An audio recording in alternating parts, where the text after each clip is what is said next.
Yogita home फूड्समध्ये तुम्हा सर्वांचं स्वागत आहे। तर बघा, आज मी बनवलेला आहे 2 आंब्यापासून मस्त अशी मँगो मस्तानी बनवलेली आहे।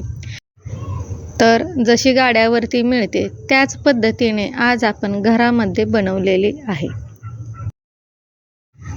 तर बघा, आज या रेसिपीला मी मँगो मस्तानी नाव दिलेलं आहे। तर या रेसिपीला तुम्ही कोणतं नाव द्याल हे कमेंट करून मला नक्की सांगा। 15 ते 20 मिनिट आपल्याला हा सब्जा छान असं पाण्यात भिजत ठेवायचा आहे। शेवया तयार करण्यासाठी बघा, इथं मी शिरखुर्मा करतो आपण त्या शेवया घेतलेल्या आहेत आणि पाण्यामध्ये थोडीशी साखर घालून हे पाणी मी उकळवून घेतलेलं आहे आणि त्याच्यामध्ये 1-2 चमचा शेवया घातलेल्या आहेत।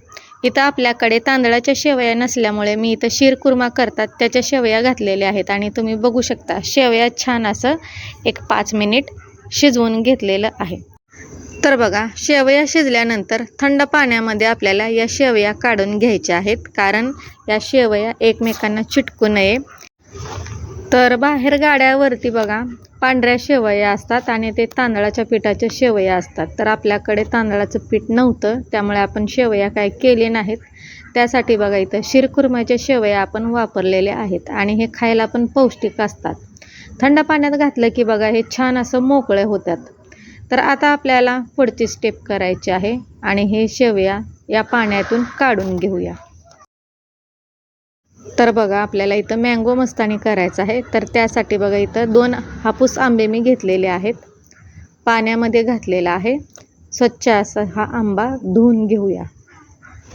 शक्यतो ज्यावेळेस आपण आंबे घेऊन येतो त्यावेळेस आंबे आणलं की पाण्यामध्ये ठेवायचं, त्यातली गरम वाफ निघून जाते आणि आंबा छान असा थंड होतो, किंवा फ्रीजमध्ये ठेवायचा। तर मी हा आंबा फ्रीजमध्ये ठेवला होता। तर बघा अशा पद्धतीनं असं मी काप करून घेतलेला आहे। चाकूच्या सहाय्याने अशा पद्धतीने आपल्याला याचे छोटे छोटे काप करून घ्यायचे आहेत। हे बघा, सुरुवातीला सुरीच्या सहाय्याने आपण हे कापून घेतलेलं आहे। चमच्याच्या सहाय्याने सगळा गर वाटीमध्ये मी काढून घेतले। दुसरा पण काप तशाच पद्धतीने कापायचं आणि अशा पद्धतीने दोन्ही आंबे आपल्याला कट करून घ्यायचे आहेत। इथे बघा अशा प्रकारे आंब्याचे छोटे छोटे स्लाइस आपण करून घेतलेले आहेत। आता काय करायचं आहे, आपल्याला मिक्सरचं मोठं भांडं घ्यायचं आहे आणि बघा याच्यामध्ये सगळं आंब्याचं काप आपल्याला या मिक्सरच्या भांड्यामध्ये काढायचं आहे आणि थोडेसे काप बाजूला ठेवायचे। आवडीप्रमाणे बघा इथं साखर घालायचं आणि 1-2 ग्लास दूध घालायचं। दूध इथं मी थंडच घेतलेलं आहे। दूध घातलं की मिक्सरला छान असं फिरवून घ्यायचं आणि याचा मँगो मिल्कशेक तयार करायचा। आणि इथे तुम्ही बघू शकता मस्त असं मँगो मिल्कशेक आपला तयार झालेला आहे। तर आता मस्तानी बनवायला घेऊया। तर इथे बघा काचेचा ग्लास घेतलेला आहे आणि त्याच्यामध्ये 1 चमचाभर रोअफजा सिरप घातलेलं आहे। दुसऱ्या पण ग्लासमध्ये तसंच आपल्याला करायचं आहे आणि बघा 2 ग्लासमध्ये रोअफजा टाकून झालेला आहे। तर थोडेसे बारीक आंब्याचे काप आपण बाजूला ठेवलं होतं, ते बारीक केलेले आंब्याचे काप आपल्याला ग्लासमध्ये 1 चमचाभर घालायचं आहे आणि जे शिजवून घेतलेल्या शेवया होत्या ते पण चमचाभर आपल्याला या ग्लासमध्ये घालायचं आहे। तर आता यामध्ये बघा 1 चमचाभर सब्जा घातलेला आहे आणि जे आपण मँगो मिल्कशेक तयार केला होता ते मिल्कशेक आपल्याला या ग्लासमध्ये ओतायचं आहे।